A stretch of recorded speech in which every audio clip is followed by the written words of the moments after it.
Welcome back to BeeryGE Entertainment. This is episode 58. This is our British entertainment episode, and tonight we're going to be talking about Shetland season 5, episode 1, and also because it appears to be Rowan Atkinson week on BritBox.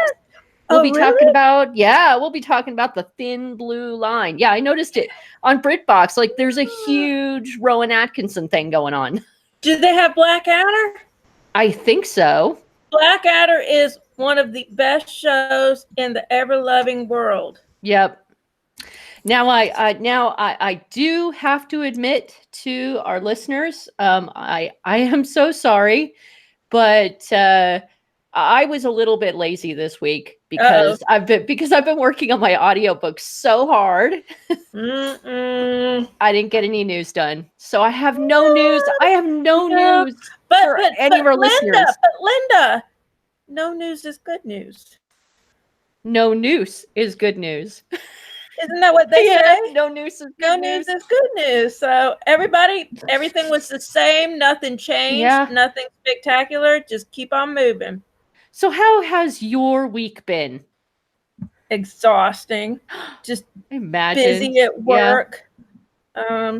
My house is a wreck. I don't know where anything is. Just the usual. But my side garden, I actually went out there for the first time in months yesterday, and it's turned into a jungle. That's because Sasquatch is living there. If you find that you have a jungle in your yard, apparently Sasquatch lives there now. Is that a thing? Does he? I guess that's a thing. So he could be there. Take a couple photos and charge a couple $1,000. Might be good. I mean, I know who's not there. Charlie isn't there. Oh. Did I ever tell you about Charlie? I think you told me about Charlie once. He was a snake that hung around the neighborhood, and I hate snakes, but at the same time, I don't want to see an innocent creature come to harm because he never hurt anybody. He would scurry away from people. Yeah. And one day, bless Clint, he was out in the front yard doing his thing with the lawnmower, and I heard him go, oh no. We got Charlie. Charlie's dead. Yeah, so I don't have to worry about Charlie sneaking up on me. So that's something. But I almost fell because we had a palm tree removed. It was a really big palm tree. And the people who removed it, well, they didn't really remove it. They just cut the top part off. And for some reason, they left a mound of dirt where it is. And it completely covers the entrance to the side yard. And I wanted to get into the side yard because there were weeds growing up all along the side of the house, wrapping around the power electric monitor on the side, all the way up to the roof. And I wanted to get in there and start tearing them down. Well, I stepped in the mound of dirt thinking that, it's been that way for like 6 months. Surely by now it's hardened. Yeah. No, I went straight through and almost fell. Oh, no. Oh, God. So I'm not going to attempt to go out there again until we get a shovel, which I understand that Jason, Cy, and Buyer have plenty of shovels. I have a post hole digger. I'll take it too. You can put it in with some hot sauce and send it to me. It really sounds like your week calls for a special beer. And it does, and I got it. And hopefully, this beer, if I save some of it and drink it tomorrow during Game of Thrones, hopefully it won't leave me so blurry-eyed that I can't see the episode, like what happened this past episode. Although, from what I understand, I'm not the only one who couldn't see the freaking episode because they wanted to make it naturalistic, so they shot it in the dark and nobody could see it. Oh, don't tell me anymore because I won't tell you anymore. All right, I won't tell you anymore, but I will show you. Yes, the best Game of Thrones beers. This is the best one I've had because it's a stout, and I love stouts. Yep, barrel-aged imperial stout, a beer for Jon Snow. He's such a wimp; he can't handle this. Jon Snow, you can't handle the beer. You don't know beer, Jon Snow. You don't know beer. This is more beer for Yara, Theon's sister. Rich, bold, imperial stout, aged in bourbon barrels. Dark, aromatic, and full-bodied. It's a fitting companion for a long, dark night. Winter is here. 11% ABV. Oh, yeah. Ration yourself on that one, girl. Well, if it's the night before, I'm probably going to die at the hands of the White Walkers. I might drink it all, and that way it won't hurt when they kill me. Dude, I'd be like, I would take that bottle, watching the White Walkers come across the field toward me, just take the bottle and drink it, the whole thing. Just drink the whole thing right then. And then hit him in the head with the bottle. And use the bottle to defend myself. Yes. I wonder if the label is made of Valyrian steel. That'd be awesome. Very blue looking. It could be. It could be. So, yeah, like I said, 11% ABV. I'm going to try not to drink it all. I've already started drinking it, and it's really good. It's very rich. So here we go. I'm going to pour some more. Not much of a head, but that's what you expect. It's got a lot of alcohol. Yes, Mama. Yes, Mama. I said yes. Oh, I bet goodness. Even little Liana Marmot would be like, yes, I don't care if I'm 21 or not. Give it to me. Look how rich and dark that is. It smells so good. It smells like a stout. Oh, hallelujah. It's a stout. Yes. Finally a stout in your life. Finally a stout. Finally, it's happened to me. I got a stout. What woman doesn't need a good stout in her life? Like that poor lady in Thin Blue Line. Every once in a while, at least once a week, once every 2 weeks, I need a new good stout in my life. Anyways, I'm getting ahead, but this is very good. I definitely get the alcohol, the burning feeling when it's good alcohol and it's going down. Oh, I got it. It's all tingly, like right in here. I definitely get the bourbon. I definitely get it. Oh, it's so good. Right now, our producer has a puddle of drool in his lap. Yes. It's so good. This is my last Game of Thrones beer. I had 3 of them. This is the last one.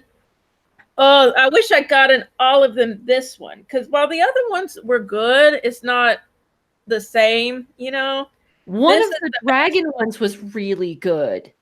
But we had that, a long time ago. That was a long time ago. Yeah, I don't remember the one. I know I liked the ones from years ago, but I just don't remember them. And I couldn't find them for a long time. So this was the first time in years I've seen them at Total Wine or any of the bottle shops I go to. So I got 3 of them, one in each flavor. And the other 2 I had were kind of sour-like. And I'm usually not in the mood for that. But this, I'm always in the mood for a stout. Always. I agree. And that is a beautiful, dark, black beer. You know who this would be a beer for? King Baratheon. Robert Baratheon. Yes. This is the king that would totally absorb this. He would bathe in it. He would totally bathe in it. And then he would eat a roasted pig. He'd be like, bring me a bath of my favorite stout. And a roasted pig. And then he'd go make another bastard baby. But we won't tell him that. We won't tell him that because he was very mean. But that also harkens to our second show, but that's for later. Well, my week was pretty good. Good. It wasn't bad. It wasn't bad until today. I totally fouled up my chicken. No.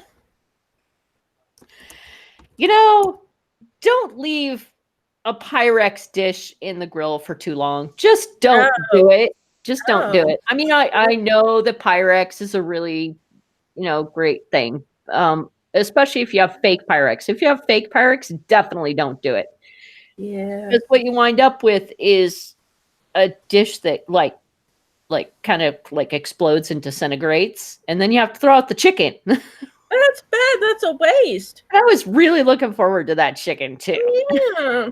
And the chicken died in vain? Well, But that's okay, because I've got Nectar Creek to make me feel Ooh, better. look at that. I've never had that. It's a coffee beer? It is mead. Nectar Creek does mead. Actually, Nectar Creek is the one that does session mead. This is a 6.5% coffee session mead. That's different. It's called Top Bar. It's got a lovely little label. I didn't think they were going to can it, but apparently the demand for this has been just nuts. Nice. I'm trying to imagine coffee mead. That's so light. This is not looking like you'd expect coffee mead to look, does it? Where's the coffee? I know, it doesn't look like coffee, does it? It is doesn't look like coffee at all. It looks like a bright straw yellow. Yeah. Or a golden straw yellow. Yeah. But if you smell it, you smell like really bright notes of lightly roasted coffee. Just the smell alone. And I don't know. I think they fermented it on the coffee beans. Mm-hmm. Which is how they got the coffee flavor in there. I could see it. Yeah. I could be wrong, but I think that's how they did it. Okay. It smells good. It seems a little bit thicker than their other meads. It's really like a very sweet coffee. Okay. With just a touch of carbonation. Okay. So you're getting lots and lots of that apple taste. A gentle wave of coffee. Most of the coffee occurs in the aroma. Okay. Just a little bit of gentle coffee flavor, lots of apple, lots of sweet. It's really, really nice. Because I definitely you don't see the coffee. No, you don't, but you do taste it, and you do get it in the aroma, a huge amount in the aroma. You know, it'd be cool if they took the apples and somehow marinated them in coffee, and that's where they got the coffee from. Wouldn't that be amazing? Oh my God, Lola, you just gave me an idea for a new dessert. Brilliant. Brilliant. Absolutely brilliant. Just slices of apple, exactly, marinated in cold brew coffee. So you're not getting the bitter, just soaked overnight in cold brew coffee. So good. Because it would really soak it up. Yeah, and lightly frozen. That sounds barely frozen. All right, tell me when you do it. I'm going to definitely do that. Definitely. I want to know how it turns out. It does not say where they got the coffee, but it just says fermented raw honey, locally roasted coffee beans, bourbon cured oak chips create a clean coffee character and a light finish. It's a very light finish. It is a very drinkable mead. That's what I would hope, because I generally can't drink mead. The few times I've had it, I'm like, I'm going to choke because it's so sweet and honey. It's just too much. Yeah, it's like cough syrup, isn't it? Yeah, I normally can't drink it, but that sounds like something I could drink. And that's where Nectar Creek really distinguishes themselves from any other meadery I've seen. And I've seen other meaderies come out with what they say is session mead, but nobody's done it as well as Nectar Creek. Good. Every single one of their meads is a really drinkable mead. I like that, because I mean, generally, some people love it, but I'm like, yeah. But something like that, if they kind of make it lighter and thinner, I would be able to drink that. Well, I'll tell you what, I will send you some new coffee olive oil. How about that? I love that idea, with a little bit of fruit, some apple, something, maybe apple cider. Put some apple cider in it. Apple cider, yeah. I like that idea. Okay. So some nice coffee olive oil and some hot sauce, and I would love it. That would be absolutely wonderful. Well, I guess now that we're all liquored up, we're actually ready to talk about the opening season, opening episode of season 5 on Shetland. Because I was the two main actors are still Douglas Henschel and Alison O'Donnell. As D.I. Perez and Allison McIntosh. Mm-hmm. But this one we get to see two new. We get to see Ayanda Beebe as Daniel, but he doesn't necessarily act because he makes a great dead He's guy. silent most of the time, and a good like confused, bewildered guy. Yeah, I didn't know what was going on because he was just like looking around, like, and I was like, "What is he doing?" And the other important actress is, and I am so sorry if I mess this name up, Raki Iola. Sounds good to me. Plays Olivia Lennox. And we only see her in a video, but she's very convincing. I mean, I'm so worried for her. I'm like, they need to find her now. Yes. Here we go.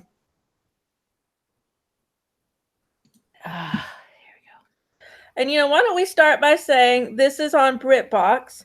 Yes. And this is in its 5th season. It's a very good show. It's called Shetland, named after the Shetland Islands where it is set. But I found out when looking at Wikipedia or something, it's actually not filmed in Shetland. It's filmed in mainland Scotland. What's up with that? Well, I mean, so Shetland must be a pretty small place, right?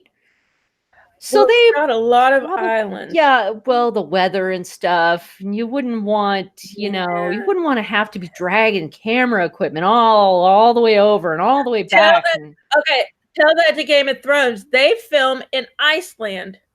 Okay. What? But look at the budget for Game of Thrones. Yeah, you got a good point. I don't think they have the same budget for Shetland. They wasted like 10.6 million or something on the pilot that they never even aired. Mm-hmm. Oh yeah, you're right. There's no comparison. Okay, never mind. So they got to be kind of economical. So I understand. At least it's in Scotland, though. It is in Scotland, and it showed like the different places where they film for different scenes, and we watch it via BritBox, but it's very odd the way it's being handled because only seasons, I think 4 and 5 are going to be on BritBox. And the original seasons, I think, are on Acorn. I think it's Acorn. I think that's where I started watching it. I think I bought them on Amazon. Good. Yeah. I mean, you can buy them. Yeah, you can buy them. Yeah. Yes, I own the I own 1 through 3. Because you have to, unless you have Acorn. If I remember correctly, it's somehow like that. It aired on one and then the other. And Yeah. Well, I know I watched it on Acorn too. Yeah. That's how I started. Acorn dropped. They dropped it at one point, so I had to buy it. Mm-hmm. They dropped it, and I thought it was done, and then it popped up on BritBox, and I was like, yes. Which makes more sense. It makes more sense for BritBox to have it than for Acorn to have it. Why? Because BritBox has a lot more than mainstream, and Shetland is definitely mainstream now. The popularity for Shetland has just leaped. Good show. It is. Good show. Really it's very good. Harrowing. And this episode, I mean, they deal with serious subjects, don't get me wrong, but it's more general murder, more general crimes that you would see on any British show. But now it's heartbreaking because they're dealing with human trafficking. Yeah. And human trafficking of people who are not indigenous to Scotland, shall we say. So they already have the added problem of not being around there, and they're being trafficked.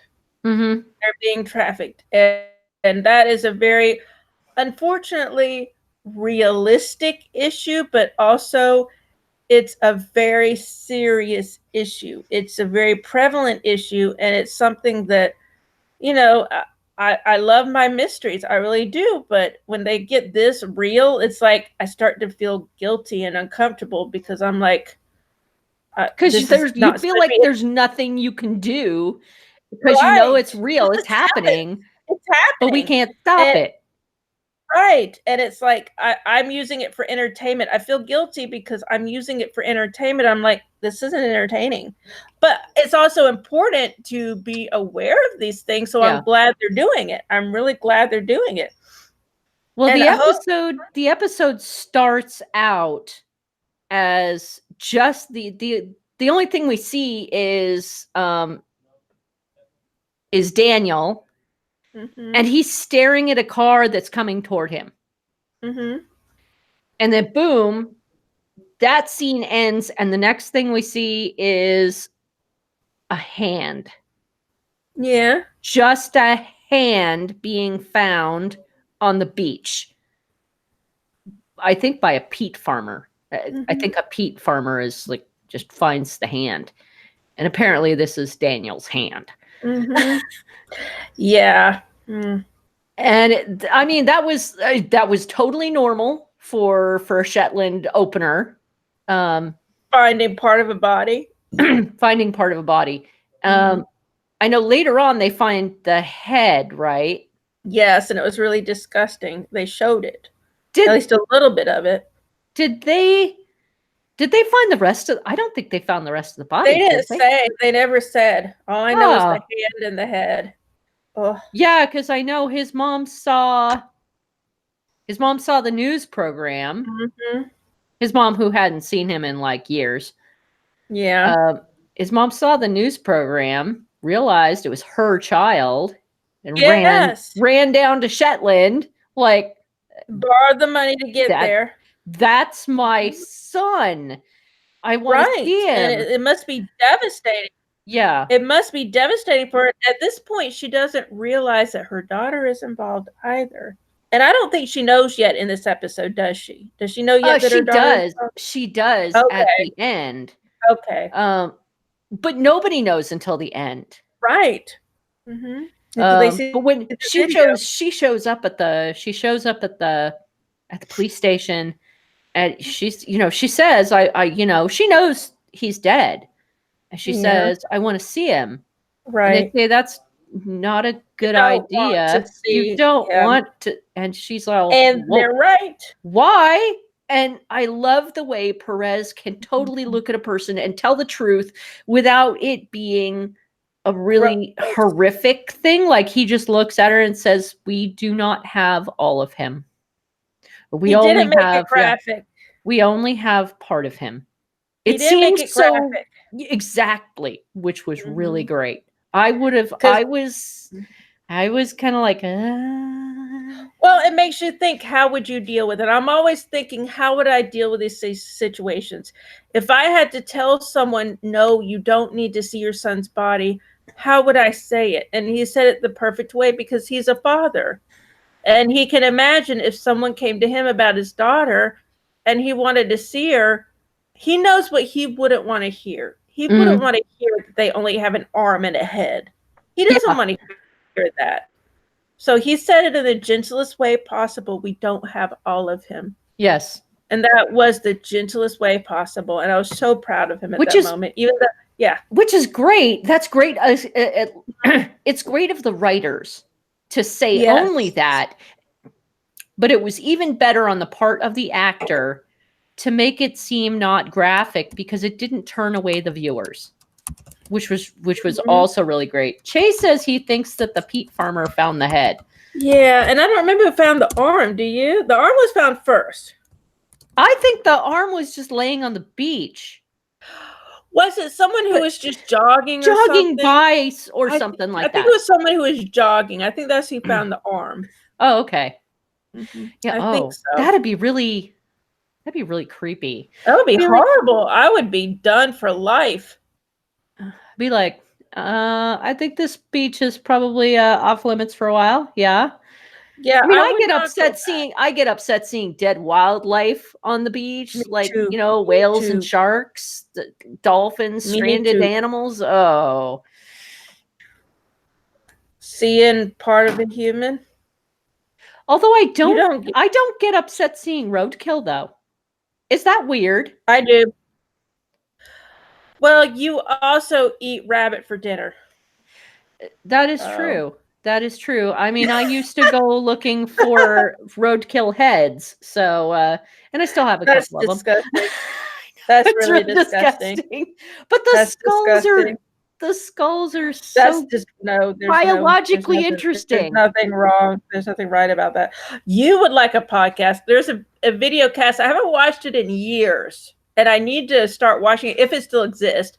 But there's this girl. She was literally a girl. She was like 18 years old, and she started doing video cast of like taxidermy and study of decomposing animals, and she got hired by the Field Museum in Chicago, which is a very famous museum, to do their social media. Yeah. And God help me, I can't remember her name.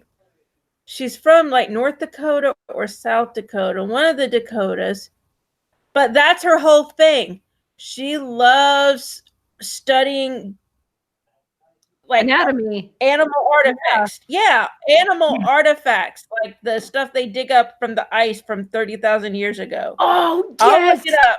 Yes, that's so amazing. Hold on, I'm gonna find her name. Hold on, I'm gonna find her name, and I'm gonna find out if she's still doing her videos. I used to do them. I used to watch them. I stopped watching a lot of YouTube videos, and I don't even know why. I just stopped. Let me see. Hold on. Now, yeah. I totally forgot what I was about to say. Go on. I'm sorry. Oh no. I stopped thinking of it. My brain is not super focused. It's okay, but you said the perfect thing. Do you really? want to know why you said the perfect thing? Why did I say the perfect thing? Because the girl's video cast was called The Brain Scoop. Oh, that's awesome. I'm going to remember that. Yep, I just found it. I put it in the YouTube chat, and I'm still subscribed after all these years. I'm still subscribed. Wow. Just 500. Yep. And I loved her. I loved her videos. I think I had to stop watching because, I mean, she was showing necropsies. Yeah. I mean, that doesn't bother me. Oh, I remember what I was going to say. What? I think finding creatures on the beach like sharks and dolphins and whales and things like that upsets me because I know what we're doing to our ecosystem. We're causing it. And every time I see that, I know it could be because of us, and that makes me feel really guilty. It's a wash of guilt, regret, anger, helplessness. It's all of it. Like when a whale washes up and they say it had 20 tons of plastic bags in its stomach. Yes. I'm like, all the single-use plastic stuff I used this week. I feel all this wash of guilt, helplessness, anger. I mean, I feel guilty because, of course, I'm an American. I use this shit too. I'm no better than anybody else. Anger, because I know that most people don't care. We're like some of the few who care. Regret, because I wish I could do something. Helplessness, because I wish I could do something. I feel all these feelings, and it's a soup. It's a horrible soup of horrible emotions.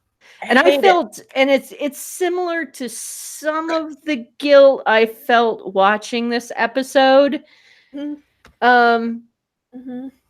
Especially when Olivia starts talking about, that she had to allow the dad who lived in Nigeria to take care of her kids.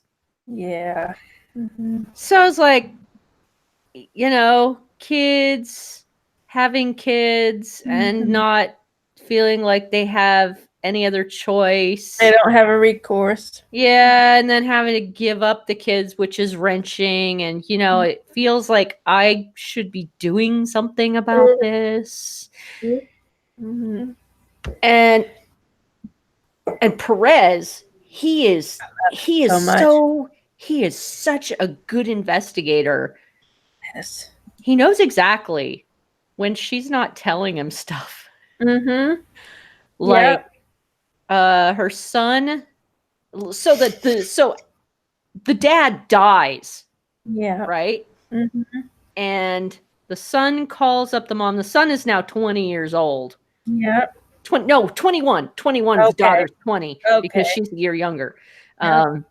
So the son is 20, calls up mom and asks for $30,000, but doesn't say for what. She actually did agree to meet him, but didn't go to the meeting, which she really regretted. You know what? I hate to think this, but I feel like there's something fishy going on with the mother. Like she knows something she's not saying. Mm-hmm. I hate that feeling, but why, even if she didn't have the money, why would you not go see your son who you haven't seen in 18 years, who you love? Why would you not go meet up with him? Obviously, he's in trouble. Go at least try to help him figure out what's going on. See if you can help him in any way. Why wouldn't you go? Yeah, and it's kind of funny, the whole situation's kind of funny in here. There's definitely something we don't understand. But I spent half the episode like feeling kind of intrigued, like this. Like, I wonder what's going on. And it's pretty normal start to Shetland, and it's nice and intriguing.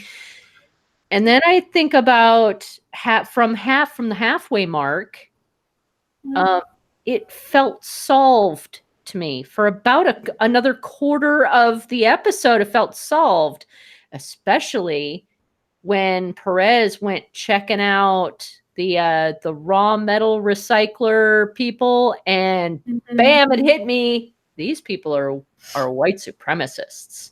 Yes, they are. I saw the Confederate flag. That's a trigger for me. Stickers, and it was like a smack in the face. Look at us. We're white supremacists. Yeah. First of all, that infuses a lot of white guilt in me. Even though I had nothing to do with that crap, I've never owned a Confederate flag, and I told Clint flat out, if he ever tried to bring one in this house, he would turn around and put it back in his car. But it still triggers the guilt for me, even though I had nothing to do with it.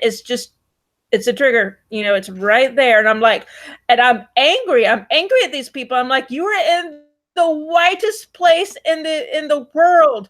Why do you even bother? Just shut up. You're in the whitest place in the world. Don't even just shut up. I don't know if it's the whitest place in the world, but I mean the way pretty damn close. Okay, if the Confederate stickers weren't enough.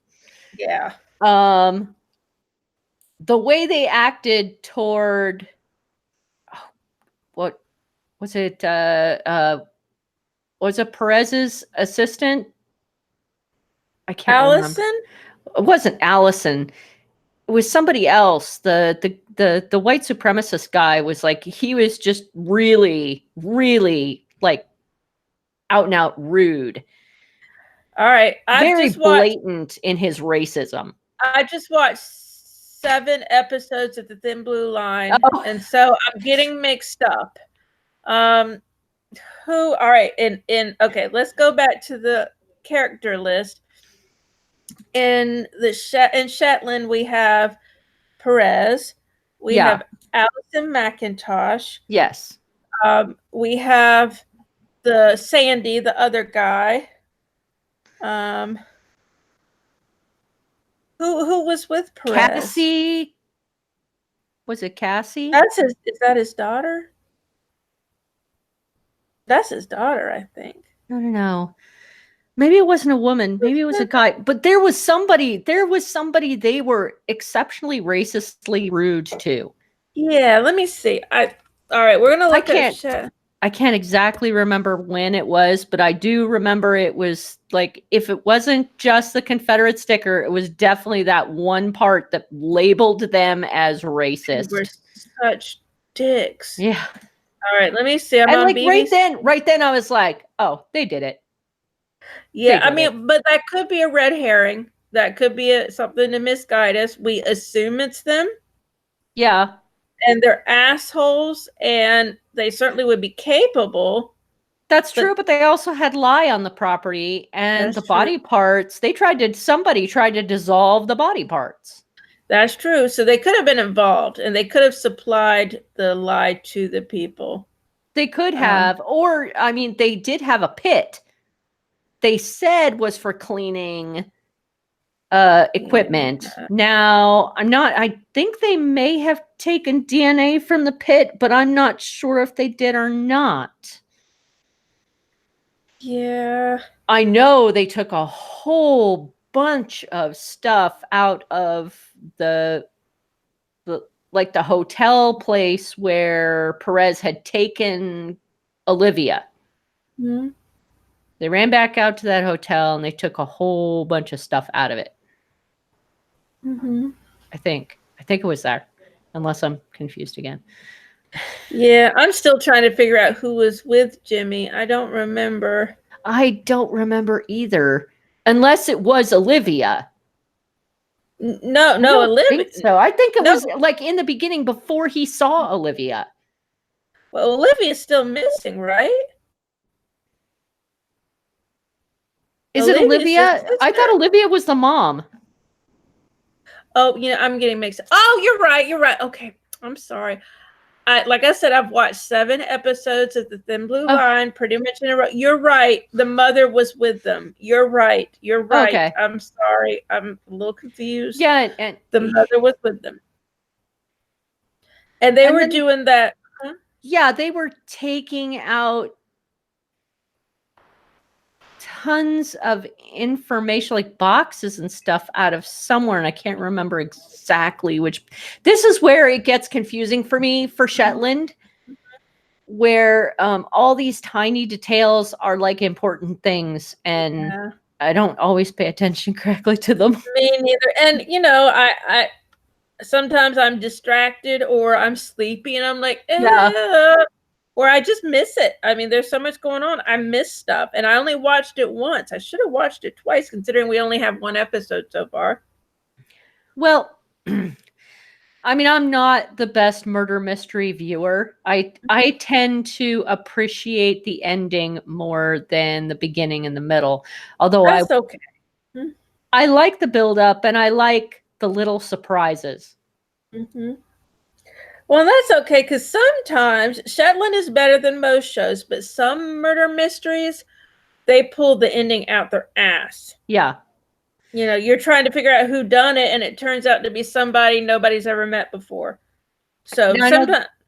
Oh, I'm sorry. Go ahead. That's okay. I said Shetland's better than that, but sometimes if you are a murder head and mystery head, and you're really trying to figure out who did it, sometimes it's disappointing because they just make up someone at the end, and you're like, I would have never guessed that. You suck, people. You suck.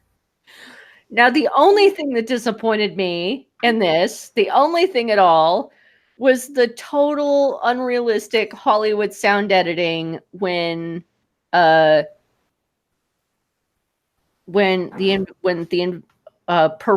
assistant found the video on Daniel's email. And see, I didn't notice that. Sister. And see, you noticed that. I didn't notice that. So tell me what was unrealistic about it. Okay, so she's on the video and she's saying, Daniel, please just give them what they want. Give them what they want, or they're gonna kill me. Yeah. They noticed that there was music in the background. Yeah, I think I know what you're talking about. And they just take out all the talking parts and leave the music. Like that's just simple to do. You can't separate those two things. You can minimize maybe. You can minimize the talking, but it's still, unless you actually have the 2 tracks that haven't been You're not going to be able to separate it. You're not going to be able to do that. And even if you are able to minimize the talking, it's still, if you try to raise the gain on the music, it's going to be all staticky and weird sounding. Yeah, exactly. It's not going to sound right. Yeah, even I know that. But I did hear the music after I had watched the episode twice. Mm-hmm. I finally did. I listened very carefully and I heard the music behind her pleading Daniel to just give them what they wanted. Well, but what confused me was Perez said, oh, that's the music at the hotel. They happened to be playing the exact same music when they were at the hotel. Well, I think it was a very old style music jukebox. Okay. So the type of music. I think that jukebox can and I have to go back and actually watch the episode all over again to listen to see if I can hear the music while they're there. But I think it's an old style jukebox that will play things over and over again if you ask it to. I think so. That confused me. I'm like, that video was probably that was filmed before Daniel got there, and I'm like, why would the exact same song be filming when Perez got there? That doesn't make any sense. Well, that's the thing. If there is, then she was there while they were there, but the bar owner was behind the bar talking to the white supremacist. But see, that still doesn't make sense because that video was filmed, I would assume, before Daniel got there. Because that's what provoked Daniel to come. Oh, yes. So there was probably a few weeks between that video and Perez getting involved. Yeah, that's right. Yes, you're right. Yeah. So I thought that was a plot armor, like Jason would say. That was some plot armor. That was some plot hijinks that they did. I'm like, they would be playing the exact same song. I mean, it would be an extreme coincidence if they were. Yeah. What really brought me back to the episode, just snap, I am right back glued to the screen again, was the creepy ass Silence of the Lambs atmosphere when they went searching the hotel for Zizi. Oh yes, that was scary. The lights flickering on and off, and you could just hear exactly. You could hear the creepy horror. And I'm like, do people stay here? Is this a working hotel? You know what I thought when they were doing that? I was like, hold on. The people in I forgot the name of it. Two bedrooms with nothing but sleeping bags on the floor and no beds. Yeah. But what I was thinking, what was that show we watched? I'm blanking on the name. I remembered it at the time. The show we watched that was set in the Arctic Circle. Oh. They had a nice hotel. They had a really nice hotel. I'm like, you're telling me that freaking Arctic Circle people have a nice hotel and Shetland has this scary shining crap? Yeah. That's what I thought. I was like, no, that doesn't. And he couldn't even bother to slap a coat of paint on the hotel. I know. And he's worried he's worried about the tourism, and yet he's got people sleeping in sleeping bags in the rooms. Yeah, I'm like, no. I'm like, and I was with Perez. I was like, slap a coat of paint. Well, okay, so they, they went looking through the rooms, and the one that they actually kept Zizi in was one of the first rooms. Now, if I walked into a hotel and I noticed a room with a padlock, like a guest room with a padlock on it, I'd be like, I don't know if I want to stay here, honey. I would not want to stay there. Move along.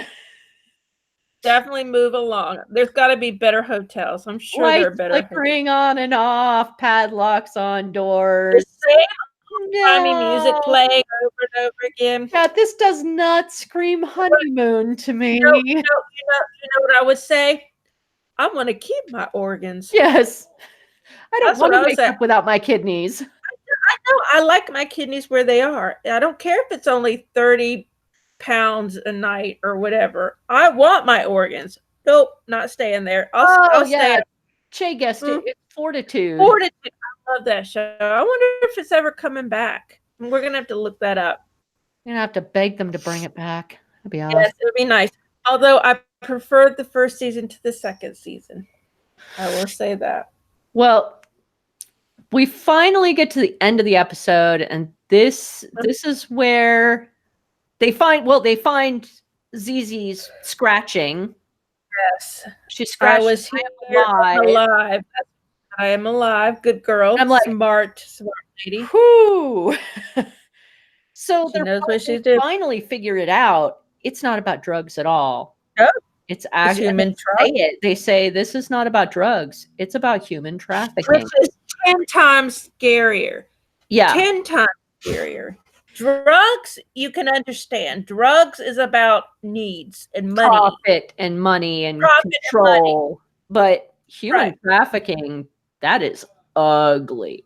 That is ugly. That's about slavery. It's about taking people against their will. It's about probably raping, murdering. It's all those ugly things over a long period of time. Yes. It's about as ugly as it gets. Feeling that you can own another human being. Yeah. And sell them. Sell them. Transport them, lock them up, chain them up. Yeah. I couldn't even imagine selling another human being. Ever. That makes me feel nauseous to even think about attempting to do something like that. It makes me feel gross. Yeah. And it makes me angry. Yeah. I won't even tell anybody, like if someone says, how should I cut my hair? And I'm like, that's up to you. It's your head, it's your body. You decide how you want to cut your hair. I'm not telling anybody what to do with their own body. That is frightening. Totally not up to me. Totally frightening. Just even the thought, just the thought of someone being held against their will, transported, it rocks me to my very soul. My and very obviously, core, it's obviously they had taken her away. So now we have no idea where she is. But she gone. But now comes the money shot. Yeah. Do you remember the final scene of the mom? 7 episodes of The Thin Blue Line. No. I remember Rowan Atkinson. No. I don't the remember money anything. Shot for I don't remember anything. So I don't know anything. The money shot for this episode was Olivia, the mom, walking out of a building, and I don't know what building it was, and she does this and leaves a smear of what I swear is that blood all over her face. I forgot about that. What does she do? I have no idea, because bam, it's over, and the only thing we know is that Zizi is alive, because they show her lying. They show Zizi lying down, obviously terrified. No idea where she is, just that she's alive. And this is what I'm worried about, because they made such a big showing about the racist family, the Nazis, and the mother is aware of them, and she's left to the conclusion that they were involved. And I'm worried that she's taken justice into her own hands and is doing something. And it's possible that, as nasty and dirty as they are, that they had nothing to do with what happened to Zizi. And so I'm worried that she's compromised herself by getting involved, by taking some sort of action against these people, and they could just be a red herring. And it could have nothing to do. I'm worried that she's gonna get in trouble now. And it's making me very, very nervous to think about it. Do you have any guesses as to where they put Zizi? I have one. What do you have? I think they stuck her with the fisherman. This cagey fisherman that they were talking to? Yes. I think they forced him to take her, because they were obviously bullying him for some reason. Yep. Well, think about it. A fisherman would be transport. They could use him to transport their cargo over to Norway. Yeah. And it's possible that they are using Norway to get to the rest of Europe. Yeah. Yeah. That would be scary. It would be very But then frightening, again, Perez was all over the fisherman's ass, telling him, don't leave port. Right. So if Perez he just has fearless. ZZ on the boat, they might be able to solve it fairly quickly. But here's the question: is that bloody tiny little scene with the high voltage shack? I don't know. Yeah, that thing.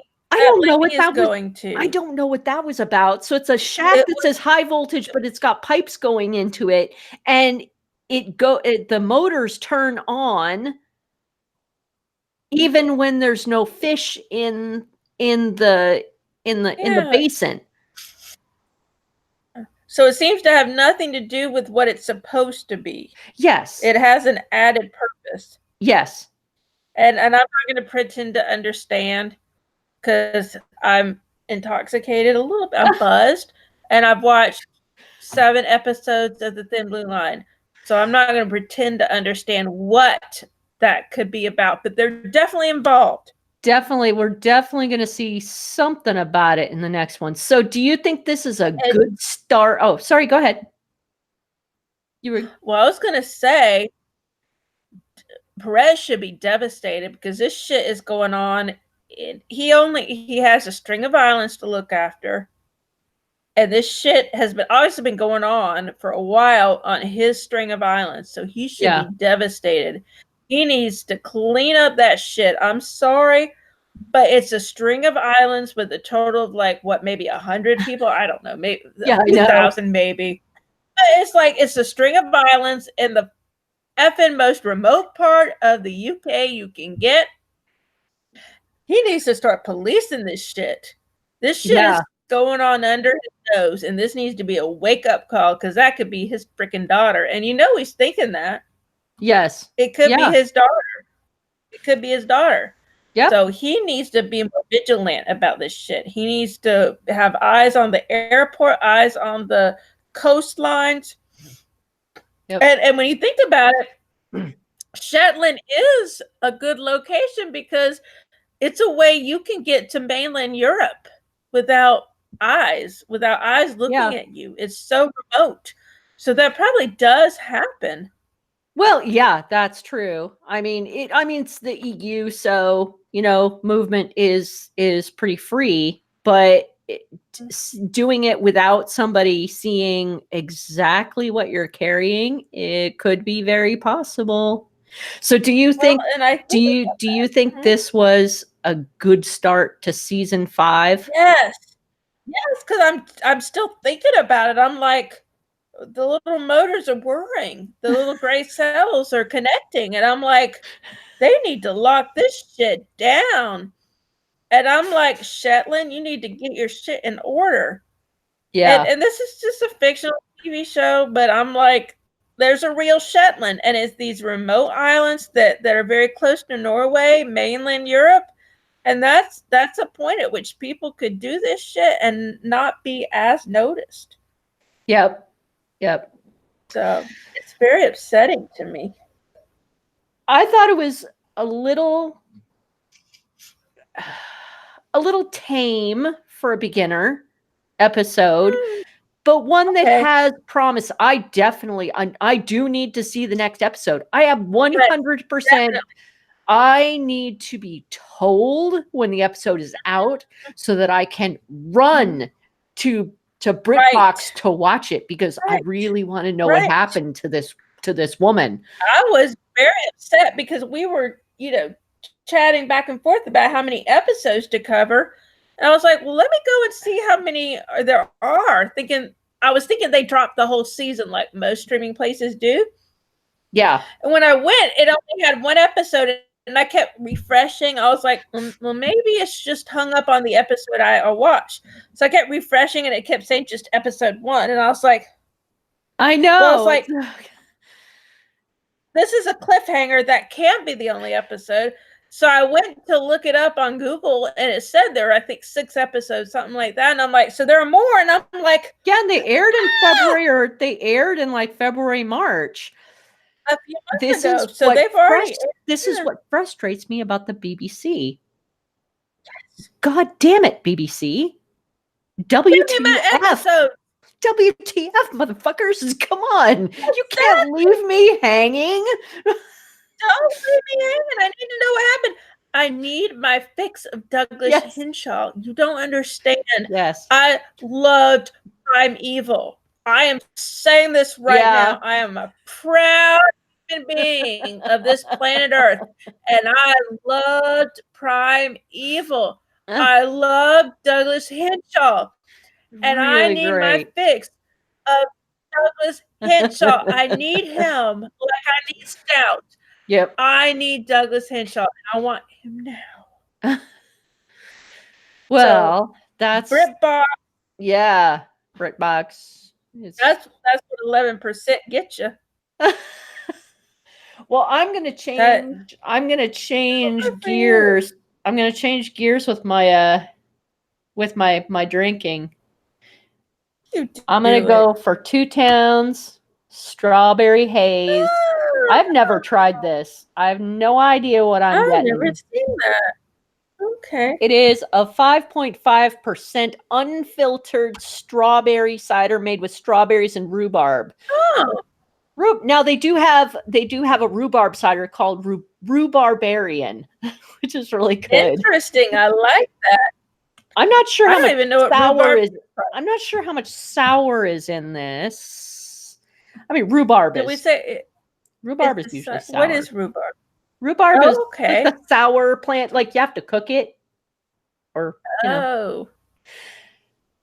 taking it like chewing on it is it's an awful experience. But if you like cook it and put it in pie, if you cook it and put it in pie, it's delicious. Really I've heard of rhubarb pie. I've never had it, but I've heard of it. Let's see how on my rhubarb. That is very blood orange. Color. It's got a lovely pink color to it. And tell me again, besides rhubarb, it's strawberry? Strawberry haze. Unfiltered strawberry cider made with strawberries and rhubarb. The rhubarb must give it that orange color. The tang, yeah. But it's all strawberries in the aroma. All strawberries. I love strawberries. Very fruity. Mm-hmm. Just like our next show. Yeah. Oh, yeah, that's right. I forgot. Oh, is the Thin Blue Line going to be a different show? No. This is the next show we watched. Oh, okay. I got very confused. That's okay. Okay, and I'm not switching beer. I shouldn't drink this whole thing. You probably don't want to. Oh, yeah, it's got a little bit of sour to it, but not as much as I thought. And there's like tons of strawberry, and it's got a really light texture to it, and almost no carbonation. Okay. It's actually really good in the Kolsch glass. I thought it was going to be. Now, is it a dry cider or a sweet cider? I think it kind of hovers. It's like medium. Okay. It's not exactly dry, not exactly sweet. It's a little bit more tangy than sweet. Okay. But it's got the softness of a sweet cider. I love cider, but sometimes you get cider that's too dry, and sometimes it's too sweet. And then sometimes it's just right. Sometimes just right. Just right. Sweet spot. Well, I think with Rowan Atkinson, hits every sweet spot for me. Truth time. I love Rowan Atkinson. I've seen him in The Thin Blue Line, Blackadder, and a movie called Road Trip. But I've never seen Mr. Bean. Never seen Mr. Bean? The commercials the commercials I would see, it looked silly. And so I just never watched it. It just looked really silly. It is silly, and that's the whole point. You're gonna have to convince me, and then we'll have to watch it. So Rowan Atkinson was told when he was young, Yes. he was told, you shouldn't act. You should just go get some pathetic little job because you're too ugly. That's horrible. To act. That is awful, and I spit in those people's faces. And Rowan Atkinson just, both middle fingers right up and just leaped for it. And I personally think Mr. Bean was one of his most successful roles because of the silliness. Yes. Just the absolute brainless silliness of it. But it was innocent silliness. Yes, very, very. I always thought of it like a kid's show. And we do see a lot of the Mr. Bean in the Thin Blue Line. But we also see some of the other roles, a little bit of the acting in the other roles he has also done. I love Blackadder. Yes, we see a lot of Blackadder here. I sit there and watch Blackadder over and over, and I've spent an entire Saturday just watching Blackadder. I love Blackadder. Yeah, Blackadder. And I love this show. He's still doing bits of Mr. Bean, like he did in 2018, and I see it everywhere. Yeah, shorts. He's still doing video shorts. He did a video short in 2018, but I think was it Maigret? I don't know how the heck you pronounce that. Maigret? Maybe. I think that was was that his serious movie? He has always wanted to be, as far as I know, he's always wanted to be a serious actor, and this was his opportunity to be a serious actor. We have to watch it. What is it? Maigret in Montmartre. Maigret investigates the random murders of a countess and a showgirl and discovers a dark secret that links their past lives at the Grand Hotel in Nice. This is a murder mystery of past lives of Rowan Atkinson? Yes. I'm going to buy this shit. I don't care what it's on. I'm going to buy it. I know. He has now gone the gamut of I have to do this. Everything from silly to serious. It's on BritBox. Is it? Is it on BritBox? It says BritBox. It's BritBox. They must have put that on there as the whole, as part of the whole special Rowan Atkinson thing. Let's watch it right now. Oh, we can't watch it right now. We have to go through the Thin Blue Line. Let's watch it right now. I want to watch it right now. Well, the Thin Blue Line also has, I'm sorry if I mess up these names. I am terrible. Mina Anwar as Maggie Habib. Yep. James Dreyfus as Kevin Goody. Yep. Serena Evans as Patricia Dawkins, which is Rowan Atkinson's girlfriend. And believe me, I understand how it is to be several years in and still have to say girlfriend and boyfriend. And David Haig as CID's Derek Grimm.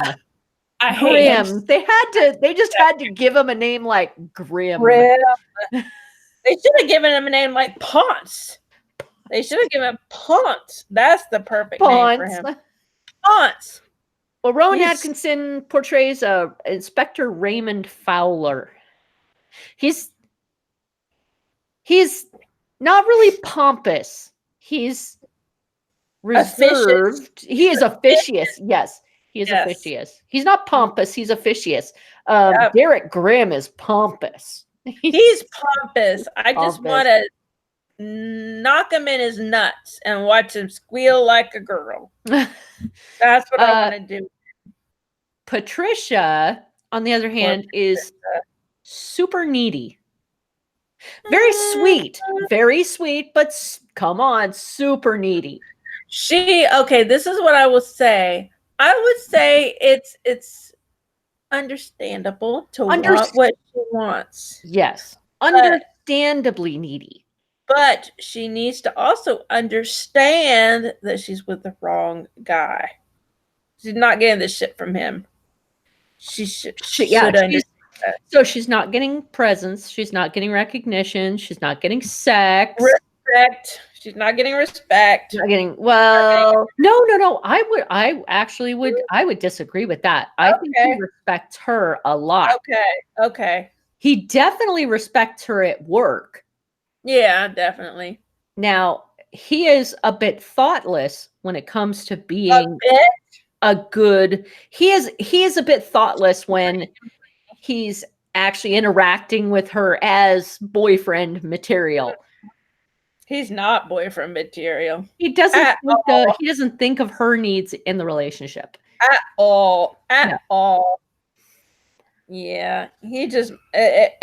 I just thought I understand why he's divorced.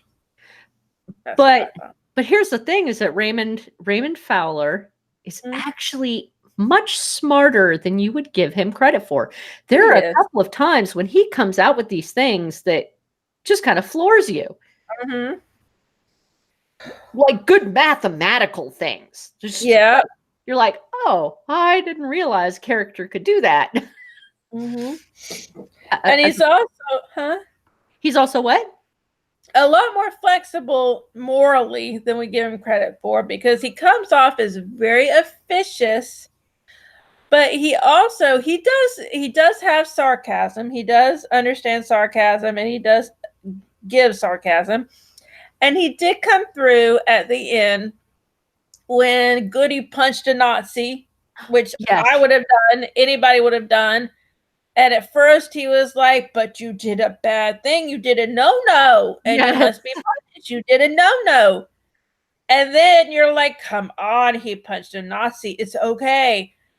And then he was like, I'm going to game the system. Basically, he gamed the system, which is totally against what he would do normally. But he gamed the system and said, well, Mrs. Nazi, you're beating on your son.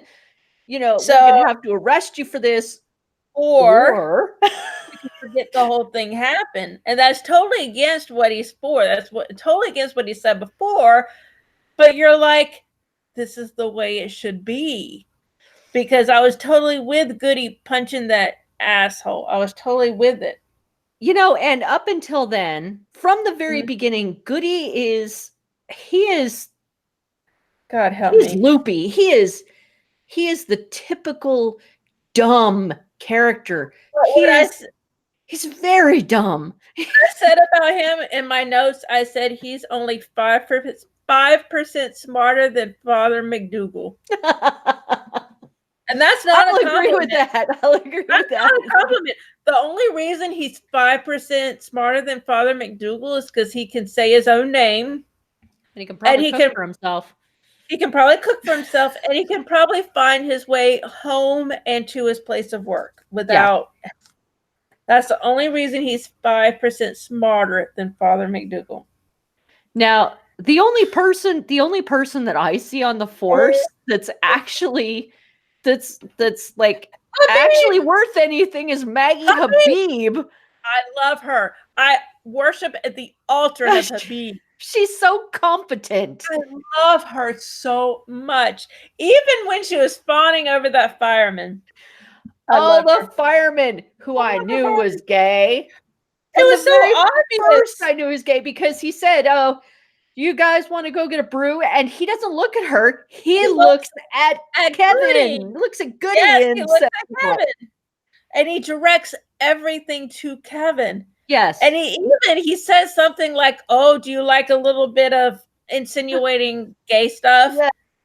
And you're meant to think, oh, he's being homophobic. No, he's being serious. He's like, you want a bit of this. Yeah. So he really is gay, and he wants Kevin. And Kevin, who, God help me, my gaydar says is gay.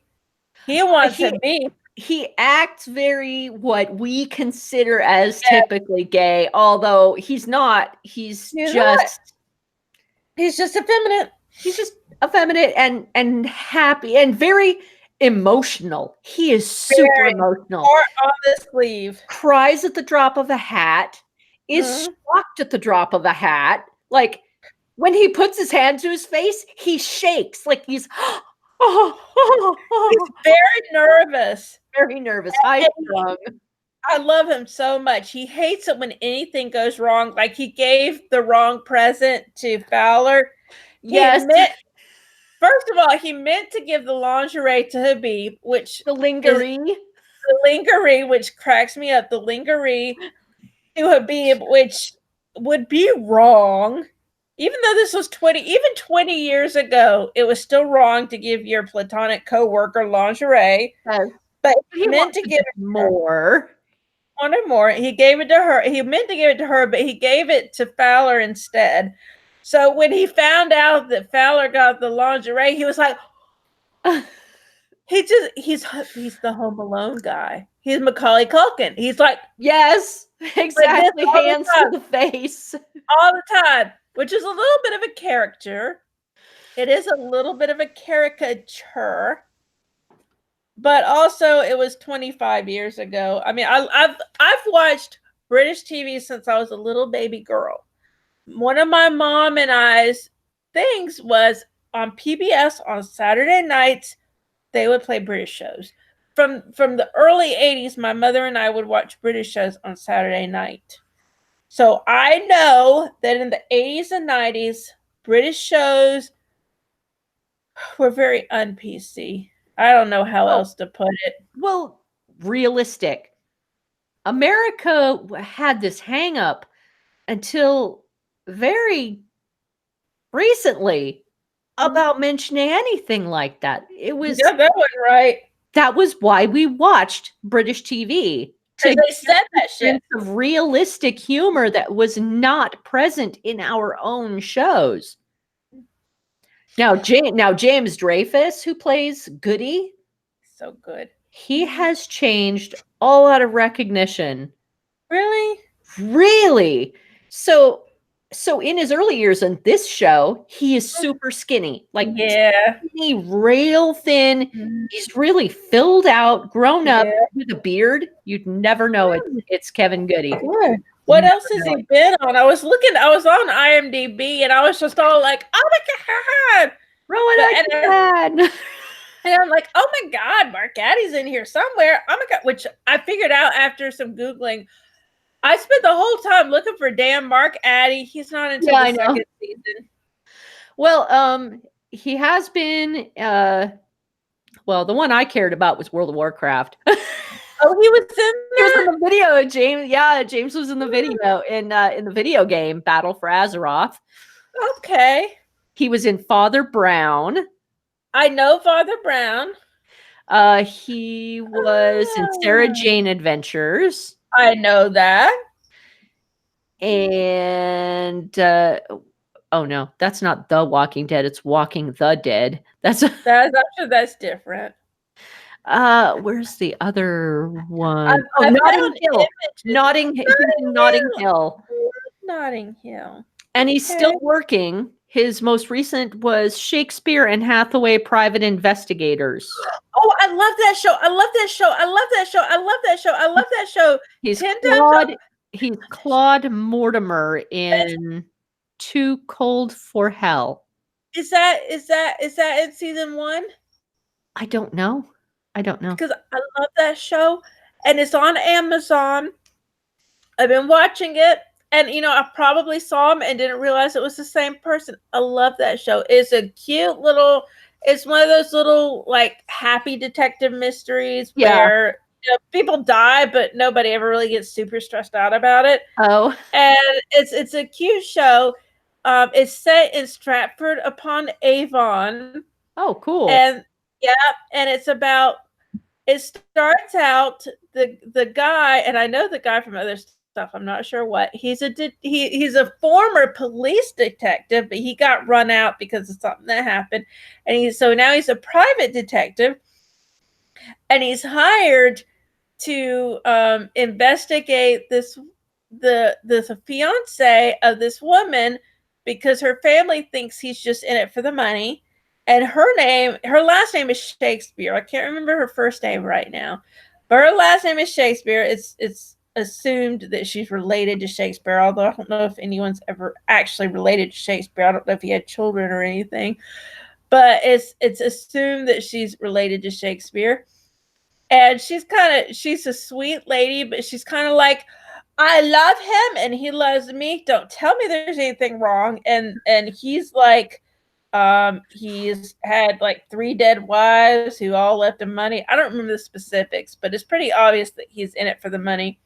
Yeah. And so, of course, at the last minute, he catches the fiance and she's saved from marrying this asshole. And they end up becoming partners. So the whole premise is they're partners. He's the detective and she's learning to be a detective. And she's really sassy and funny and, just like realistic. And she's just like the girl you want to be friends with. And the whole series is them tackling cases. And it's awesome. It's called Shakespeare and Hathaway and it's on Amazon. Oh, and I love it. Cool. It is cool. Yeah, it's a Prime Video. Yeah, Prime Video. I'll definitely watch that. That's awesome. It's a frothy mystery. It's my guilty pleasure because it's frothy. Even though people die, everyone still smiles and everything's still good in the end. It's frothy. I like it. Well, it's still going, and the woman that plays Luella Shakespeare is Jo Joyner, and she's actually filming another TV series at the same time as Shakespeare. Right. Wow. She's also in Ackley Bridge. I don't know what that is. I've never heard of that either. I hope we get to see it. Yeah. So that's awesome. I think the one thing throughout, I feel silly. The one thing I really loved about The Thin Blue Line was in every single episode, one of the actors loses it. Yeah. And by loses it, I mean they just lose their face and start laughing. Yes, I love it. Habib does it a lot. Habib does it. Goody does it. At one point, Grimm did it. And I don't remember that. It leaves me wondering. And they kept all of these in. So I'm wondering how much improv was involved in the making of The Thin Blue Line. A lot. I think there must have been quite a bit of, just like off the cuff stuff that just made everybody break up. Expected. Yes. They break up like they've never heard it before. Like they expect filming to stop because they put their heads down every single time. Every single time they lose it, they're like, oh my God. But they keep filming through the whole thing. But it fits because there's so many double entendres. Almost every line. I recounted every single double entendre that I could think of in here.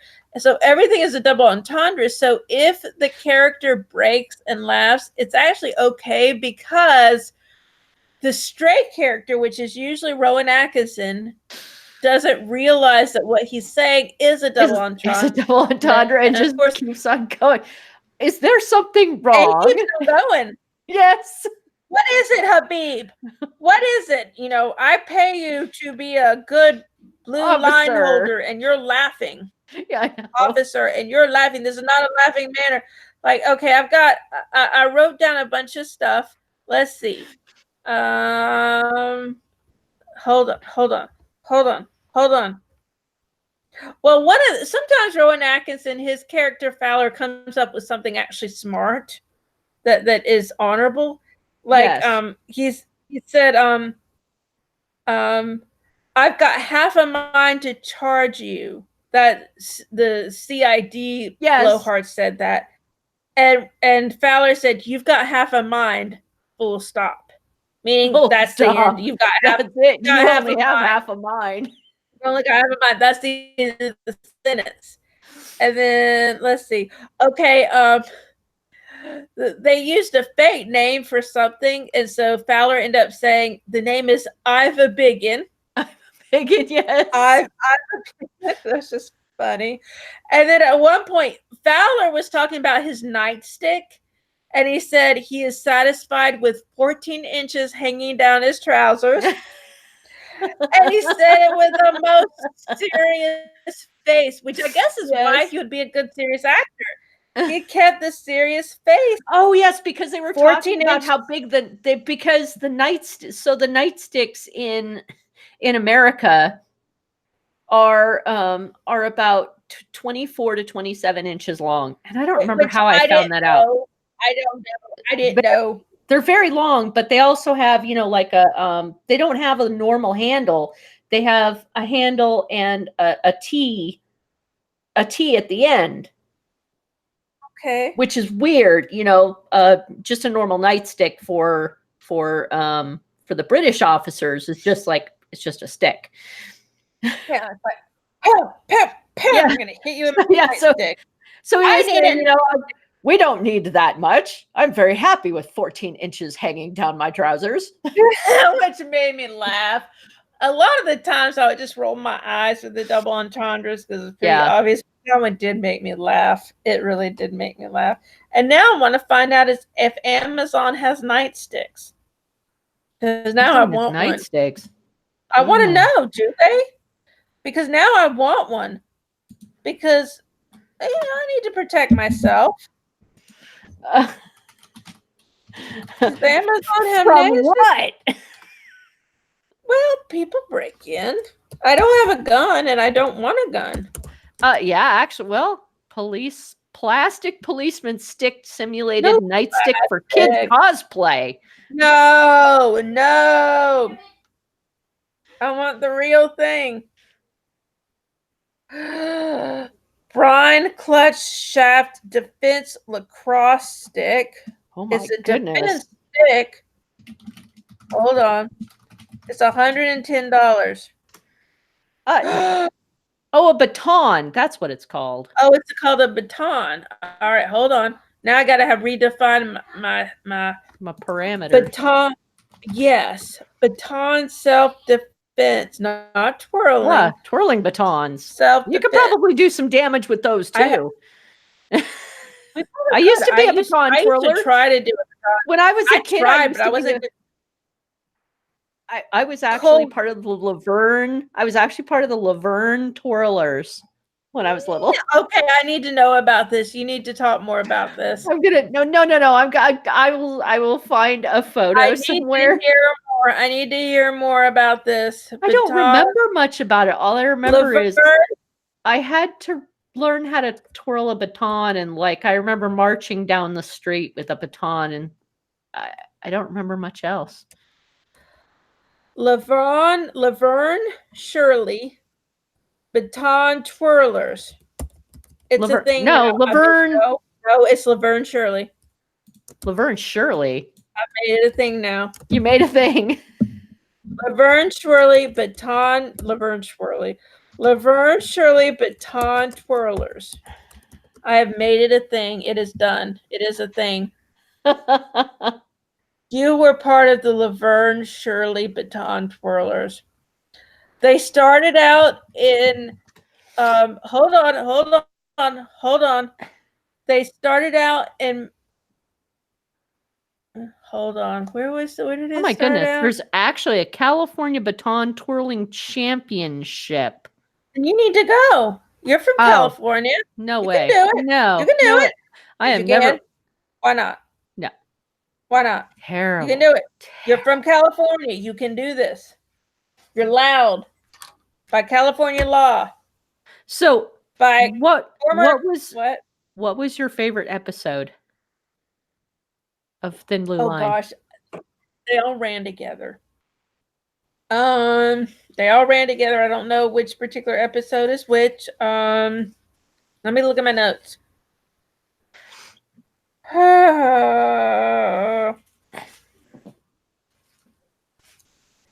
gosh. I love it that we found out that Fowler has a teenage son who that boy is not a teenager. No, he looked like a 24-year-old. Really was, and it turned out he was just as middle-aged as his father. Yeah, I know. Because he was like, "Why would I do that, Dad? Why don't split your infinitive? Don't split your infinitive, Dad." You know what's funny? I have been reading an article about grammar and how some of the rules can be broken. Yeah, and it talked about Star Trek saying to boldly go where no other man is gone, and about how it's a split infinitive. Yes. And I just read that like a week ago, and here they're particularly pointing out that Kirk said to boldly go where no one has gone before. Don't split your infinitives. It would be to go boldly. To go boldly. You know what? I'm still paying for my damn education, and I still get mixed up with that. Yeah. So it's technically wrong the way Kirk said it, but I like it, and I said it can be. And if I say it can be, it can be. God dang it, mother poopers. If I say it can be, it can be. What's really weird is I caught a voiceover. What did you do? I caught a voiceover in episode 5, Night Shift, because we've been doing the audiobook for so long now, and I've been listening over and over and over again. So Patricia's at the front desk, and she's talking to this, that oversexed woman who does it really loudly and everywhere. Oh yeah. And she's yelling at this woman, and all of a sudden the echo changes and the words don't completely match the sounds of the voice. I didn't notice that. Isn't that awesome? I did not notice that. I think what originally happened is she yelled at this woman, and it peaked. It went way over what the mics could handle. So they had to come in and have her do the voiceover for it again. Probably. That's not yours. And there's actually a word for that when they have to go in and do the voice again. I don't remember the name, but there's a name for when they have to redo the audio. I don't know. I didn't even notice. I'll figure it out, but there's a something for that, and I didn't even notice that. That's the same episode with the sex therapist. I liked. Okay, that was funny because Fowler and Patricia go into a sex therapist, and literally they're on bean bags. What's so? Yes, they are just like he said they would be. Well, so okay, you could say if I were a licensed therapist, I would probably get pissed off at that scene because it is portraying it with the most stereotypical way you could portray sort of a new age type therapist. Very stereotypical. So I'd probably get pissed. But I also know that this was 25 years ago. I think they were just taking the piss. They were taking the piss out of it, and it's a satire type show, so I don't get too upset about stuff. But what were we saying? That's one of the times where I said that sometimes Fowler can be flexible morally and judgmentally, even though most of the time he's do it by the book. In this case, he said, "I will have sex with you." And she said, "Why?" And he was like, "Because I don't ever want to go to that woman again." I know. The sex therapist actually talked about having them show up in their underwear. And she said, "Oh, don't worry, because I'll be in my underwear too. And by the end of the week, we'll all be naked." Oh, and then she said, "Oh, let's just start now. Let's just start now." And it's like, okay, this lady's a quack and they need to leave. And they walked out and they both looked traumatized. And I would be too. That's not cool. That's not the way it's supposed to be. I don't want to get all PC on people, but that's not the way it's supposed to be. but it worked because Fowler I decided loved he it. was going I to do loved it. anything it took not to go back to that woman He's again. being proactive. He Yes. said, "You know what, babe? Let's do this now. I don't want to ever go back to that lady ever again." And by episode 7, the very end of episode 7, he Mhm. actually looks like he is enjoying it again, because when he grabs the when he grabs the gift, Mm-hmm. he snatches Kevin's gift for Mhm. Habib, which is the sexy panties and the Yep. and the lingerie. the lingerie. He snatched Mhm. lingerie, you know, he goes, "Rawr." I know. He's like, all right. He's really expecting to have fun. He's like, he understands. Instead of hearing, what, you paid £60 for those underwear? Because earlier he had been horrified when he found out how much that Patricia had paid for her lingerie. Mm-hmm. It's £60, Yeah. 25 Oh my years ago. God. Take it off. You have to take it back. But I was kind of with him, because 25 years ago, paying £60 for lingerie, I'm like, lady, That is a lot. But but it did look good on her. Sure it did, but can you imagine £60? 25 years ago, £60 was probably like $100, maybe something like that. Could you imagine in 1995 paying $100 for lingerie? Well, she also paid 45 pounds for her hair. 25 years ago. And 25 years ago. That's a lot of money for a hairdo. All right, let me talk truth. We're going to talk truth. I started going to a fancy salon. My whole life, I've either been cutting my hair myself or going to hair cuttery, which is, I'm not just dispelling or displeasing or dismantling or anything. I'm not dissing hair cuttery, but I've always gone to those walk-in $12, you got a haircut, goodbye type places. But a few months ago, actually, when my mother got really sick, I decided I was going to start taking care of myself, and I went to a nice hair salon, and I paid $39 for my haircut. I did get a shampoo with it, so that's good, and a blowout. $39. But this is 2019, mother effers. And in pounds, that's, how many pounds is that, Che? Wait. 1995 pounds to dollars. I'm getting confused now. Well, pounds sterling. How many? Okay, let's go. Oh, here we go. British pound to US dollar spot exchange for 1995 from the Bank of England. 1995. What's 1995? What's the pound to dollar ratio? Ooh, she paid 40 pounds, which is probably $100.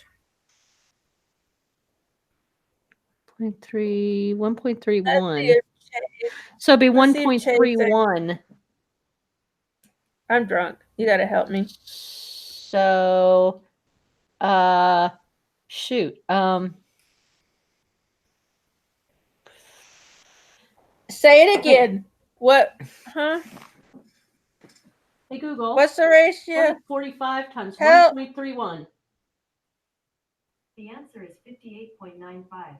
So $58. Okay. So she in 1995, she paid $58 for a haircut. Yeah, that's a lot. That's all right. She must have gone to a really high class salon. I mean, the haircut definitely. The hair design was really nice, but really nice. It was a lot back then. Think about 1995. Okay, so I paid $39 in 2019 for a haircut, and I feel like I have to justify it to you. There's no reason for me to justify it, but I feel like I have to justify it to everyone I meet. Even in the grocery store, I have to justify it. $39. And 25 years ago, she paid $58 for her haircut? She has some justifying to do. Oh, but she really just wanted it to be nice. Maybe she just felt like spending the money. Oh, somebody needed to talk to her. Habib needed to have They a sit down with her. they gave her champagne, they sat her down, they paid Oh, attention to her, all stuff she's not getting at home. Hold on. My nice hair salon that I go to, I get a glass of wine. I get a glass of red wine. That's part of how I justify it. Because if I went to a restaurant and had a glass of red wine, it would be like $9. So I take $9 off of the total. So now we're down to $30. She washes my hair, which my old salon didn't do. So I'm bringing it down to $20. So basically, I feel like I paid $20 for the haircut because she does all this extra stuff. I get a glass of wine. So, and this is 2019. In 1995, Patricia paid $58 for a haircut. Fowler, you need to shut that shit down. I'm sorry. He needs to take control of the finances. I'm making a stand, and I'm getting my. How much did I pay for this? Oh, dude, he can't tell her what to do with her hair. If they have a joint account, it all depends. If they share money and if they have a joint account, but that's her money she's earned. She can spend it any way she wants, and it's her body. It is her body. She can do with her body whatever she feels like. It's her body. But I can still have an opinion. If the bills are paid, we don't know that. Her what she does with her money. That could be on the verge of foreclosure. We don't know. Yes, we do. We do? Because there was the bank thing. She told him he had to go to the bank to re-up the... Yeah. And he wasn't responsible. What the hell? He's the one who's all like, we need to be upper crust and we need to be on top of everything. Go pay your bill, you asshole. I'm an equal opportunity chastiser. I'm going to tell you this right now. I will chastise everybody for everything. I'm not afraid of some chastising. I will bring you down to this earth. Well, the very last thing I noticed about this show was after I'd watched all these episodes, Lola, the music got into my head. Yeah. Yep. Like I was dancing along to the music. Yeah. After all these episodes. It's the dorkiest music. It is dorky. Cute. I love it. And I love the way they do their tie. They're so cute. Yes. It was awesome. It's really awesome. And I'm definitely going to watch season 2. You want to know something weird? Yes. This is the way memory is. So I remember watching this. I don't think I watched it when it aired. I don't remember. I used to watch British shows in the 80s and 90s on PBS, but I don't remember when I watched this. But I remember it vividly because I always liked it. I remember every one of the characters, even their names I remember, and their faces, everything I remember. But when I picture it, I picture the police station looking totally different. Because you were a little kid when you watched it, right? No, not a kid. You know how old I am. Come on. It was like 110 years ago. That's true. I was barely 500 years old when it aired. So I was a child. But it was a while ago. And it's just weird that I remember all the characters. And I remember the name. I remember everything. But in my mind, the setup is completely different. Makes no sense. Your memory does funny things. And I've done that. Yeah. I've done that too. I have totally done that too. Yeah. With other shows. I like, that's not how I remember it. I guess I was wrong. When I picture the station, I picture a desk in the middle. And I picture Rowan Atkinson being at that desk most of the time. And like I picture people coming in from either side, but I picture them all being in the middle at that desk. You know what? You could be thinking of a different TV series. Could be. I think I'm mixing it up with Life on Mars, even though they're totally different shows. I think because of the police station angle, I Yeah. think that part of my brain is bringing in the police station from Life on Mars.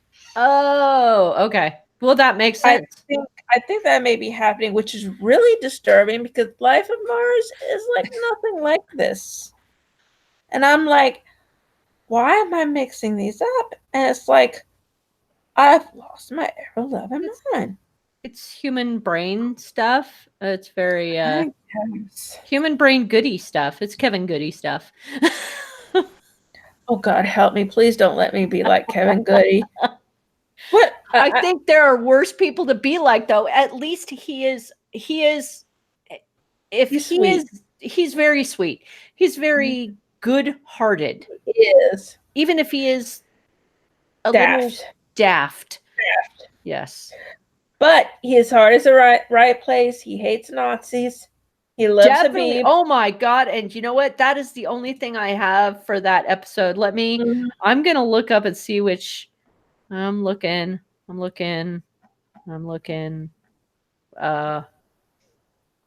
Rag Week. Honey Trap. Yeah, I don't know if that's really a thing. Kids Today. Oh, yeah, it was episode 6, Kids Today. I literally said, really, the only thing I have to say about this episode is that I completely applaud Kevin for punching that racist Becker. I totally do, and I would have done it. I cheered. Yes, You know, I did too. I was like, yeah, you just show him he cannot mess with your fellow employee. Yeah. And even, I mean, obviously he was in love with her. So you get that. But just from a visceral standpoint, it didn't matter who she was. I would have punched that jerk. Racism pisses me off no matter when I see it even on Facebook. Sometimes I got to shut down Facebook because I see these things and like it makes me see red because I hate the racism. Too. It pisses me off. Yep. But what he said, I can't remember what he said. He said she is a black. Did he say that? If I remember correctly, he says she is a black. And I saw red. Yep. I saw black. I saw red. I saw orange. Purple. I saw purple. I saw the blood that was spewing from my eyes because of that. And when he said that, I was punching him. And I loved the way Goody, he didn't even think. He just punched him. And I was like, yes. He seemed to struggle with himself for about a half a second. And then he just reached out and did it. It could have been me. Yeah, I could have been the one punching and thinking that it was Goody punching. I was like, and if you really think about it, while I understand that Goody was the one who brought physical violence into it, could what the guy said, could that be considered inciting violence? No. Okay. No. Not by their standards. Yeah. By their standards, he held absolutely no threat. He was handcuffed. He was in a safe position. There was no reason to abuse him. And I agree. There is no reason to hit him because of something that he just says. Because it is free speech. You may hate the speech. You may want to smack him, but it is free speech. And we are lucky, God help us, we are lucky to live in countries, both England, the United Kingdom, and the United States, where we are allowed to have free speech. Which is good. Now, I figure that we understand violence doesn't solve it. Violence is wrong, especially when it's police violence against a suspect. Right. That is wrong. It is very wrong. But this is not reality. This is a TV show where we get to indulge those feelings of satisfaction in seeing a racist just get the crap nailed out of them. Yeah. And also, we understand why it's happening. This isn't The Wire. No. This isn't a realistic TV show. In most cases, police violence is horrible. But in this case, we see why it's happening and we're on his side. Yeah. So we're like, yay!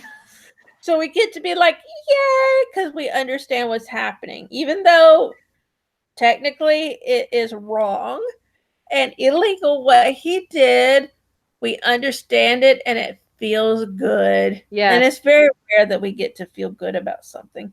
It is very rare. So to see a show we know, should not happen in real life, for that to indulge that satisfaction, we feel like at least we can daydream that something like that happens.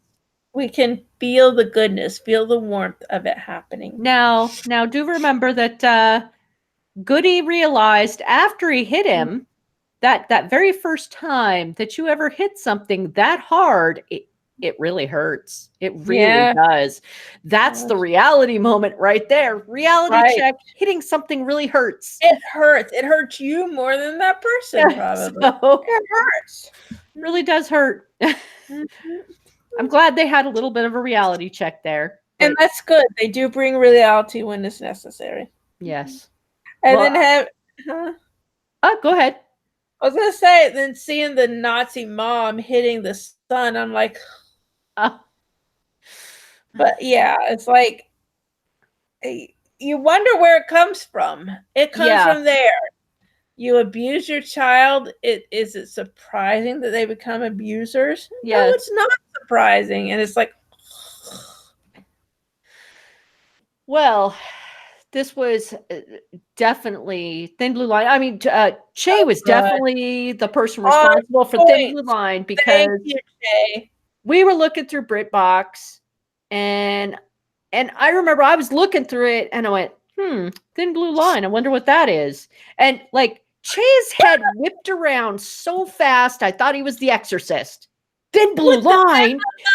That's on there. Oh my God, we have to watch that. It's Rowan Atkinson. I was like, yeah, they have a whole bunch of Rowan Atkinson things on here. Really? All right. No, we're going to have a hard time figuring out what's next, because I want to do Blackadder, all of it, every little bit of it. I want to do this damn Maigret thing. But now I'm thinking another show I love from the 90s, I wonder if BritBox has it, is Chef. Have you ever watched Chef? No, I don't remember it. I've got the DVDs. Yeah. I love Chef so much. I love it. It's Lenny Henry. And he is the best. I love him so much. I heart him. Yeah. He used to be married to Vicar of Dibley, Don French, who I love also. I love Don French. Oh, cool. They were married for a long time, and true story, it broke my heart when they got divorced. Oh. I don't know what happened, and it's none of my business. It's absolutely 100% none I hate of gossip. my business. I know it's none of my business, so I don't try to find out what happened. It's still from my heart. Still sad. Still sad. They've been divorced for probably 10 years now. It's still upsetting, but they share an adopted child, if I got my facts correct. And it's still, it's just upsetting to me and heartbreaking, but it's none of my business. But anyway, so it's Lenny Henry. It's from the early 90s. It had 3 seasons, and I loved it. There's a character named Lola. Oh, that's awesome. Yes. She was the maitre d'.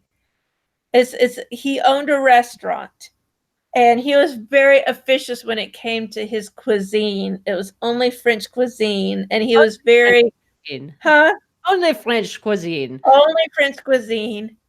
And he was very stuck up about it and very officious and very, just upper crust about it. And his wife she was a financial person. So she was the financial brains behind the restaurant. And of course, being a restaurant, they were always on the brink of disaster. Uh-huh. And it was just about, he had one episode where by law, he was not allowed to sell unpasteurized cheese, but unpasteurized cheese is awesome, and people love it, and people want it. So there's a little sting where he had to try to get unpasteurized cheese, and he almost got busted. And, yeah, it was just an awesome show. I loved it. It's from the early 90s. You said it's So- called Chef? Chef with a exclamation point at the end. Chef. Oh, with an exclamation. Okay. I didn't. Mhm. It's definitely not on BritBox. Damn it! God damn you, BritBox! You've put another strike in my book. It is on. Oh no, it's listed on Amazon, but it's currently unavailable. Gosh darn it! You know what? I'm gonna get out my dang DVD. We're gonna figure this shit out. We're gonna figure this out. I know next episode is our politics and controversy. Yeah. So, before then, we'll figure out what we're going to. I had an idea for a politics and controversy show. Okay. I don't remember. That's okay. We can talk about it later. I don't remember. I had an idea. We can always figure it out later. We'll figure it out later. That sounds like an excellent idea. And life on Mars. We were talking about life on Mars. Mhm. We need to cover life on Mars at some point. It's an awesome show. I'm so glad that there's still so much out there, and there's more that is being available to us through BritBox and all these other channels. Life on Mars and its sequel Ash to Ashes were named for David Bowie songs. Oh, how beautiful. We need to cover them. I've got the DVDs. We're gonna work this out. You may be getting soy sauce and DVDs. That probably be happening. You'll be getting soy sauce and DVDs. I can just send you DVDs without the soy sauce, can't I? Probably. I don't think you need to declare DVDs. I don't think I do. I think I can just send you DVDs without the hot sauce. This opens up a whole new world. I could just be straightforward and honest. I don't know how I feel about this. With the postal system. No. Have you gone mad? No. But what do I put? I don't know what to put if I don't put hot sauce and olive oil and soy sauce. What do I put? And wait, there's a thing called Media Mail. Do they still have Media Mail? Oh, beats me. Do you remember Media Mail? I remember Media Mail. I don't remember if it still exists or not. You get a discount if it's media. Huh. I may be able to send you this crap and not have to pay a whole lot of money. Oh my God, this is happening. This is happening. I'm gonna go into I gotta get some dinner. So I need dinner. I said that at the same time. Did you hear? Shay can confirm when he edits this. I said this at the same time. GMTA. What's that mean? Great minds think alike. We think alike, and 11% ABV helps. My 11% plus your, what do you think? You've had 12% by now? I've had a 6 and 5, so about 11. Yeah, about 11 and a half. We've had 22% ABV between the two of us. Between the two of us. Yeah. Between the two of us, we've had 20. That means we are 22% alcohol at this point. I think we would be dying. You might. I think I've just got it started. Can you see the universe? It's full of mysteries. Full of mystery. Full of mystery, like BritBox. Yes, I'm still mad because I look on my freaking Kindle and it doesn't present me all this stuff. So now I have to look online and I have to really work. BritBox, you need to present this stuff to me. I didn't know Thin Red Line was on there. You need to tell me this stuff because I'm stupid. You're not stupid. You can't say that about yourself. You're not stupid. Not stupid. You are not stupid. I'm not stupid. I'm just preoccupied. I'm very preoccupied. Well, guys, if you like our content, supporting Very Good Entertainment's continued production is as easy as a click. Please visit BeeryGE.com and purchase through any of our affiliate links. From Amazon products to Humble Bundle games, we have plenty of ways for you to save. Sorry. I'm going to start that. I'm going to start that again. I got distracted. Well, you know what? I should talk about what I bought on Humble Bundle. Yes. Talk about Humble Bundle. I bought, God help me, what was his name? I bought a bundle of comics from Humble. I bought like 22 different comics for $15. What was it? Gosh darn it, cheesy bread. What was it? I'm signed in. Cheesy bread. That's my made up I'm word. hungry. I have a lot of made up words because I try really hard not to cuss at work, although the security manager ambushed me at the elevator last week and I said, shit. Because he thought he was being funny by ambushing me, and so I cussed the hell out. But I try really hard not to cuss at work, so I make up these cuss words, and they've leaked into my real life. Yes. Okay, let's see. What did I... Okay, Jeff Lemire. This is what I bought. And, okay, so I'm going to put it in our YouTube chat. YouTube! And it's a Humble Bundle. And let's see, let me look. I paid the maximum amount, which was like $15. It's good for 3 more days. And this is we're on May the 4th, by the way. May the 4th be with you. May the 4th be with you too. We're on May the 4th. And so we got 3 more days. Yep. Let me tell you what I got. So I got the Underwater Welder, the Valiant Deluxe Edition, Ascender #1, Black Hammer Volume 1, Secret Origins, AG After Death, Book 3, Royal City Volume 3, We All Float On, which just sounds like a Stephen King reflux reference from it, Plutona, Descender Volume 4, Orbital Mechanics, December Volume 3, Rise of the Robots, December Volume 6, The Machine Worm, Gideon Falls Volume 1, Gideon Falls number 10, Gideon Falls number 11. Oh my God, I got like freaking 20 comics. This is okay. $268 worth of awesome stuff. DRM free, multi-format. And I got it for $15 freaking. I love Humble Bundle. I love it. You can quote me on that. I love it. I love Humble Bundle. I would give it my children if I had any, because I would trust that they would take care of my children and sell it for $15. No, wait, no, not that. I think they would take care of my children. They would do right by my children. They're good. Humble Bundle is a really great resource. They're awesome, and I love them, and they do for charity, and I love that. Mm-hmm. They're awesome. Well, here we go. Attempt 2. I have to pee, and I'm hungry.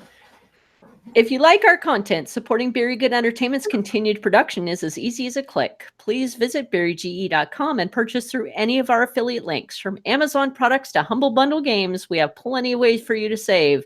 And take a look at that Humble Bundle that Lola was just talking about. We will make sure that it is on our Twitter. Be on the look for special Twitter links to access British entertainment shows and sales from our favorite stores. Check us out on Twitter and Facebook as @BeeryGE, and share your favorite beers with that. Share your favorite beers with us on our Very Good Entertainment group on MeWe. Lola, where can we find you? You can find me like creepy enough to stalk you. Right now, you can find me on beer. I'm On beer. All right, so I have a bunch of things, but I've been really horrible about keeping up with shit. So right now, the best place to find me is Twitter at Lola Laracy, LOLALARISCY. I'm pretty good about keeping up with that. I'm horrible about my Facebook. I'm good at sharing on MeWe, but I'm not good at actually going and seeing who said what. And I'm horrible at Facebook. So Twitter, and I have a website. God help me, it's gonna renew soon, and I have to pay another $100. But I've been horrible at that. Find me on Twitter. It's very likely that I will respond to you on Twitter. Excellent. I'm Sorcerer Zero. You can find me at Linda Tepler on Twitter. You can also find me at lindatepler.com. Please be on the lookout for my new audiobook coming in the next month. Yes. This Hunchback. is Hunchback. It's already out in ebook, but if you prefer an audiobook, I am here for you. Yes. I love all my audio files. Yeah.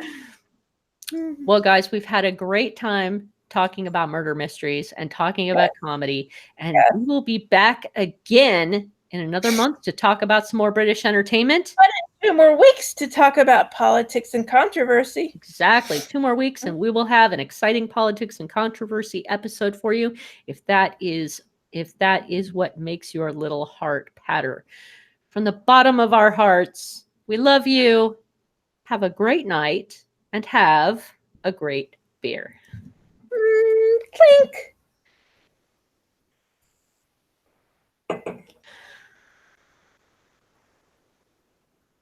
Mr. Producer, this is where you shut it off. It's still live. I have to pee like a motherfucker.